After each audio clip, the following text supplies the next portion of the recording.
C'était il y a 1 an chez Drouin. Depuis, Jérôme Ferrari a rejoint l'anonymat d'Abu Dhabi où il enseigne la philosophie au lycée français. Un éloignement qui convient parfaitement à l'auteur, même s'il a eu aussi ses désavantages. Ça m'a permis d'échapper un peu à la pression médiatique qu'il y a immédiatement après l'annonce du prix, mais en même temps, comme il faut bien répondre aux sollicitations aussi, c'est un peu plus compliqué de le faire quand on est à 7 heures d'avion de Paris. Jérôme Ferrari enseigne la philosophie au lycée français. À l'époque, ses élèves avaient suivi de très près les résultats du Goncourt. Tout le monde en parlait, dans le lycée, dans la classe. C'était un événement. L'écrivain est vite redevenu un professeur comme les autres, si ce n'est qu'il bénéficie d'un emploi du temps adapté.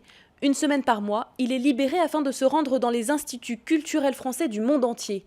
Grâce au Goncourt, le sermon sur la chute de Rome s'est vendu à plus de 350 000 exemplaires. Surtout, il a été traduit dans 23 langues. C'est vraiment quand il sort de la langue dans laquelle il a été conçu qu'il existe vraiment pour moi. Et ça, évidemment, le prix facilite les choses d'une manière vraiment considérable.